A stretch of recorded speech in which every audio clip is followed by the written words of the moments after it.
everybody, my name is Ciannah Moreno, and today I'll just briefly be going over about what my experience was like throughout high school and as a child, before I even thought about attending college, and how that kind of influenced me into becoming a first generation college student.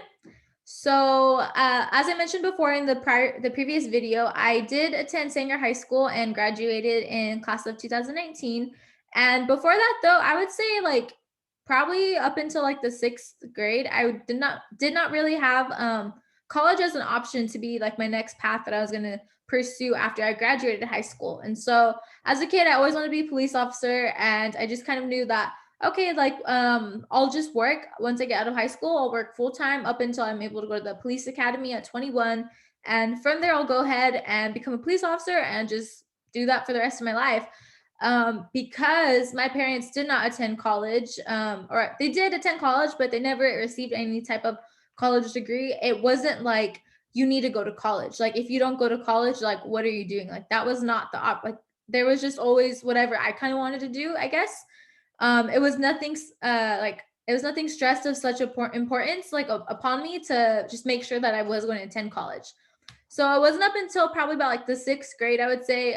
My sister had already completed her 2 years at Reedley College, and she transferred over to Sacramento State. And I remember like going to drop her off, and remember thinking like, oh wow, like people go to like college. Like I don't know, just because it wasn't something that happened in my family, it was so unfamiliar. And so I remember just being like, oh, okay, like maybe I'll attend college. And then she went on and completed her bachelor's degree, and then she attended Fresno State for her master's. And my brother was also attending Fresno State as pursuing his bachelor's degree as well.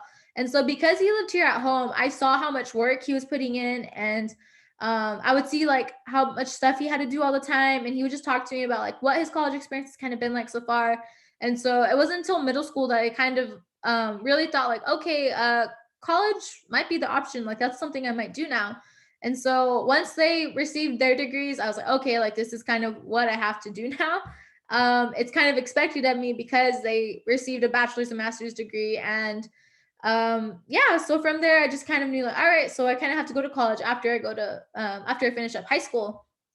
But even in high school, I would say that was always like in my mind, but I just didn't know what I was going to pursue yet. I didn't know what college I wanted to attend. I never had a dream college. It was just kind of like wherever I get into, I get in, and I'll see what my cards have dealt with me, or will deal with me from there. And so I remember like my sophomore year, I had a meeting with my counselor, and my sister was telling my counselor to sign me up for AP classes for my junior year. And I remember being super stressed out. And I was like, no, like I've never taken an honors course.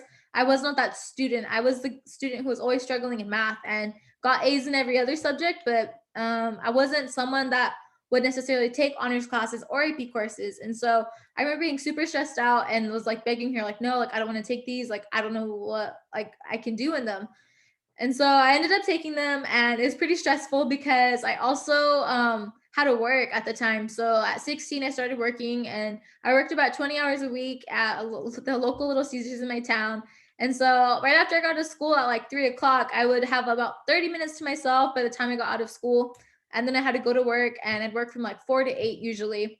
And so from there, come home, eat, and then I'd do whatever work I could get done. And then I'd wake up at 5:30 in the morning some days, have my iced coffee, and just get my AP work done. But I remember being in those AP classes and not seeing many familiar faces that I knew, and how these students, a lot of them came from backgrounds where they had a college, their parents had a college education. And so it was expected of them to be taking these courses, and it was expected of them to be at least in the top 50 of our class rank. And so I remember like, wow. And then like they would talk about like SAT prep and ACT prep, and how they've been studying for the past 2 years and all this stuff. And I was like, what the heck? Like I did not grow up into that kind of idea that by freshman year you need to have a SAT book ready. You need to be practicing so that way you can get and perfect your scores to be higher and higher. So that way you have a better chance at getting into more prestigious universities.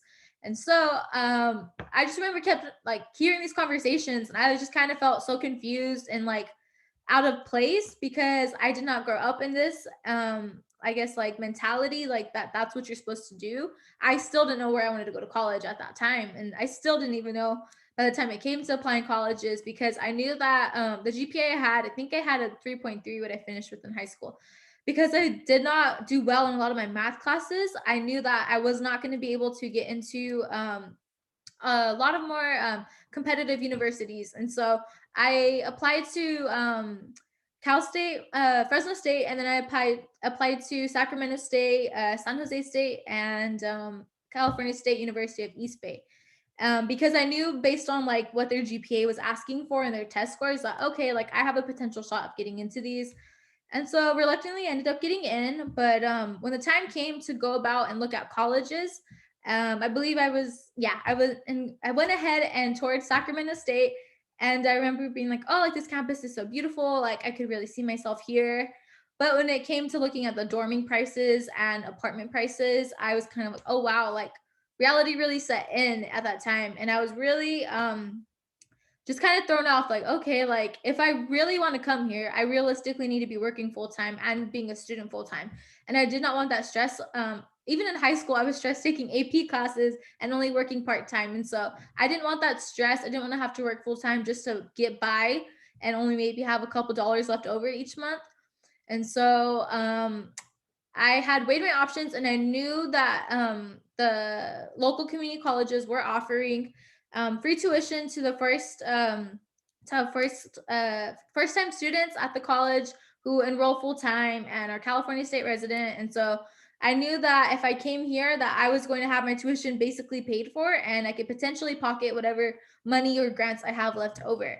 And so I just kept on weighing my options, and I knew like, okay, well, if I sacrifice my freedom that I might get a little bit more out of leaving and going to Sacramento State, or if I sacrifice saving my money and just coming here to Clovis Community College and knocking out my general ed and saving a lot of money that'll help me for when I am actually ready to transfer out and I just start all over and I really just try hard to get my GPA as best as I can to be as high as I can. That way I can transfer over to another university after that.